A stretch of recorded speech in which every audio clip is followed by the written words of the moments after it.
Well, we are still live in Midrand at the Gallagher Estate, looking at the DA Congress taking place, of course, today. It is the closing day, and we're still looking forward to seeing how the results will play out. There's still, of course, one of the delegates taking to the podium addressing members of the delegates. So we'll be in touch with Pamandla Koke in just a moment. Thank you for staying with ENCA. We'll give you this rolling coverage until the end of Congress this afternoon. Our political analyst still joining us, and thank you so much for still giving us your time, because I can imagine it's been such a busy day. But how would you rate Congress? How has it fared so far? Clear message has been put out. Is this a manifesto leading up to 2024 in your opinion?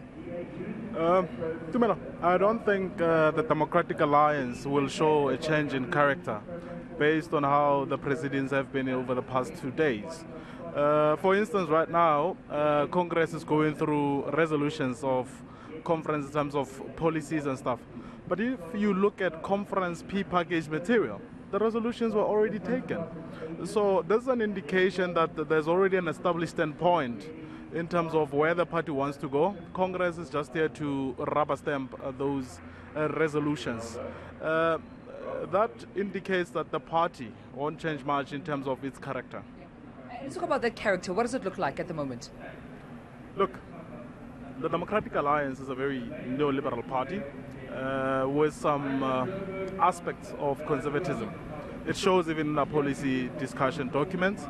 But one thing that has challenged the DA over the past few years or even a decade is that they have chased growth so much, but they never prepared themselves for that kind of growth that they got, especially during Helen Zille's tenure. That growth led to a number of challenges, internal tussles.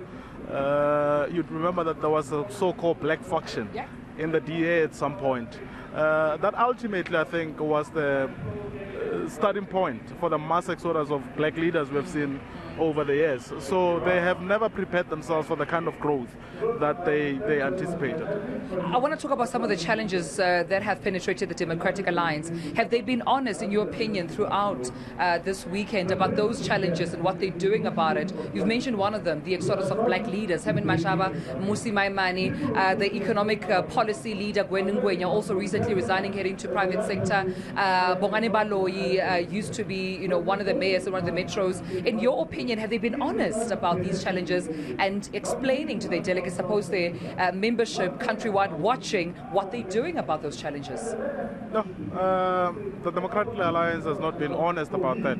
I think, in fact, the Democratic Alliance has been most honest about retaining their character and rather championing the needs of their traditional support base. What we have seen, especially from the DA's leaders' input a few hours ago, John Steenhuisen, it was that this is our values and this is what we stick to. If you want to be represented by us as a political party, this is what you have to subscribe to. It's not a matter of aggregating societal challenges and interests, and as a party representing those aggregated challenges or interests, but rather forcing society to align to them based on the self-identified interests.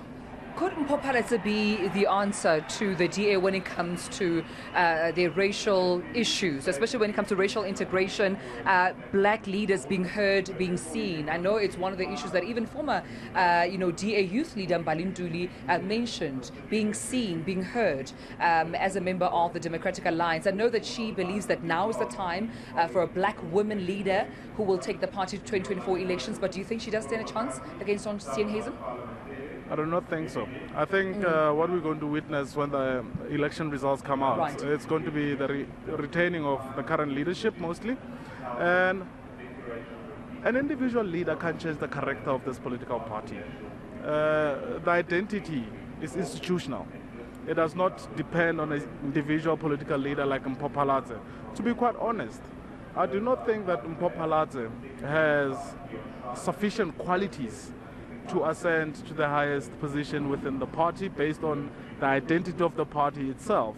And over the years, the diversity that they had or rather sought to incorporate in the identity has been more superficial than anything else. They attract these black leaders, but once they get within the party, they get frustrated within the party. So that diversity has been more superficial than anything else. As you speak, I mean, when we speak of black female leaders who have either, tried to ascend to power within the Democratic Alliance or at least tried to merge with the Democratic Alliance, I'm reminded of Agang leader, I'm reminded of Patricia DeLille and the attempt at coming on as, black women to merge with the Democratic Alliance. Lindiwe Mazibuko, we know in Parliament, trying to make her statement, or rather her presence being felt as a black woman leader. You're saying again, I suppose, from what I'm hearing from you, that Mpho Phalatse unfortunately may just fall in line as to what other black female leaders had gone through with the Democratic Alliance. I think many of these black leaders, black female leaders as well in the Democratic Alliance, what they found out once within the party itself is that the diversity talk, as I said, is quite superficial. And the identity of the DA, based on those liberal values and conservative, values, it's very hard to change from within. So I think they were never given enough space to express and represent the interest of black females within society. They were denied that space within the party.